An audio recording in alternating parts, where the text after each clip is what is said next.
بما انه ما بقى نهاية 2022 ودخول 2023 قررت اعمل لكم فيديو بفكرة جديدة مهمة ولازم نتكلم عنها، عن انجازات هذه القناة وانجازاتنا في عام 2022، عام المونديال، عام العودة والنهوض من جديد بعد الامراض والظروف القاسية اللي مرت على العالم. باختصار راح نتكلم عن انجازات قناة LTRGF واهم ما حصل لهذا العام. اتمنى تستمتعوا بالفيديو وخلونا نستمتع. Let's go.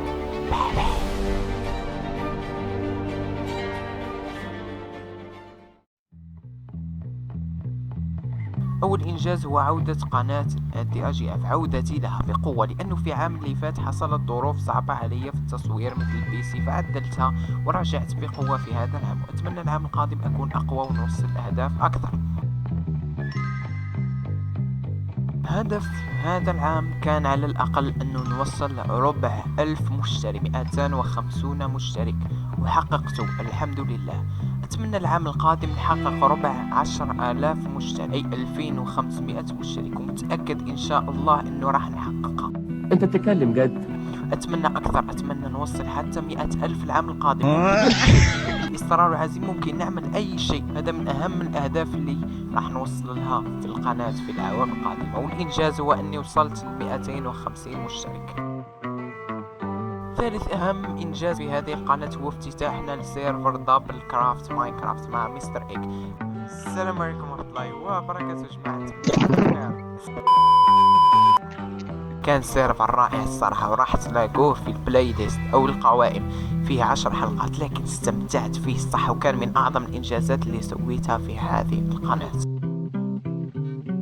ورابع إنجاز وأهم إنجاز اللي عملته في هذه السنة هي أني صورت فيديو حصل لي ووصل لي لأعلى نسبة مشاهدة في القناة، واللي هو فيديو معلومات الوردن اللي وصل أكثر من 10,000 مشاهدة. هو من أعظم الإنجازات اللي عملتها في قناتي.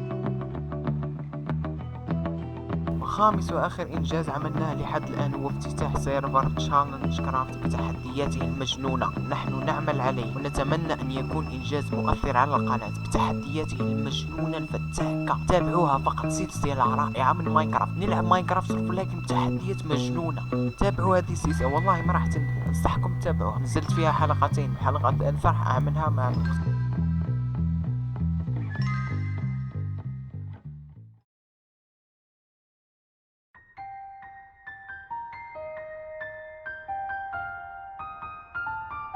أعلم أن الإنجازات تبدو بسيطة لكنها مهمة جدا، لأنها مراحل في تطور هذه المحطة وهذه القناة.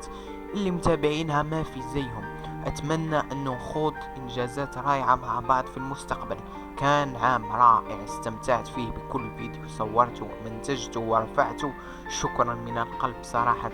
أتمنى لو تنشروا لأصحابكم، وشكرا على كل شيء، شكرا على دعمكم المستمر. كنتم كإخوة لي في هذه القناة، والسلام عليكم ورحمة الله تعالى وبركاته.